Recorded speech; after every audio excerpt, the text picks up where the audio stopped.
Attack of the show. Attack.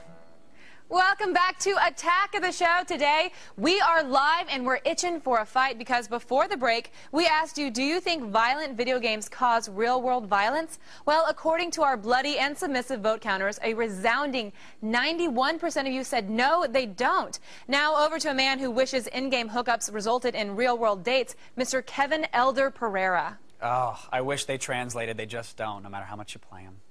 Yesterday, Rockstar Games announced that the new game Bully is coming out in October, and today, violence in video games is a hot topic once again. The link between virtual violence and real crime continues to be an explosive topic. So strap on your flame-retardant helmet because we're heading head first.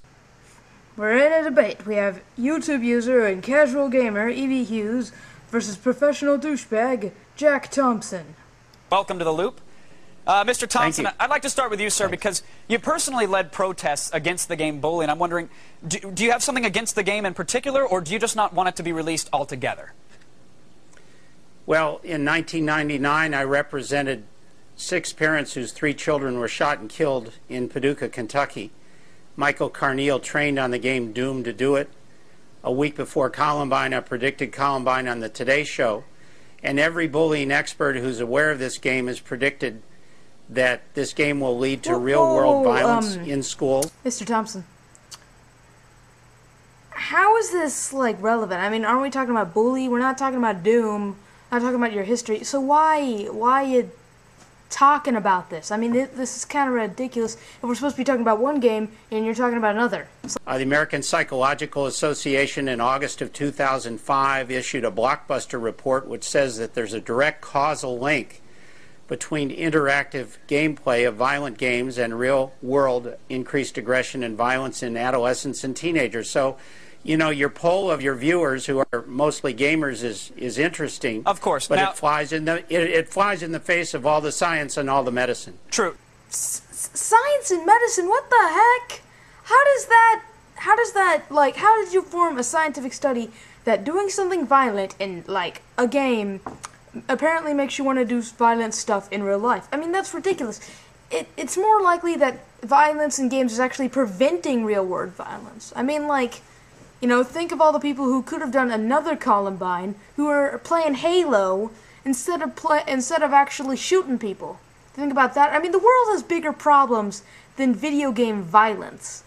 And I mean, the poll, they're mostly gamers, sure, but at least they know their stuff. This is the company that said they didn't put the hot coffee sex mod in Grand Theft Auto San Andreas, number 1. Number 2 is there have been earlier descriptions of the game in which you bludgeon teachers, and they didn't disavow them. Now, there's been a year since I sued retailers, also got the 4th largest school district in the country to pass a resolution condemning the game and its release. And it may in fact be that Take-Two has modified the game because of that pressure. There's a real simple solution here. That is, show me the game. Give me the game and I'll play it, and I'll let them know whether or not I or anybody else has a problem with it. But what they want to do that's your problem, you know that? It's like giving you the game to see what's wrong with it is completely different than giving it to someone at ESRB and asking what's wrong with it. I mean, you're overreacting here. It's not like this will cause another Columbine. And like, really, if you were given the game, you would say that is no. Because it's going to then be out. They want to keep it under wraps until it's released, and then... So what? You're speaking like it's the end of the world. Like, when this thing comes out, it's going to be the end of the world. I mean, violence is going to break out everywhere. It's not, okay? Like, you have no facts.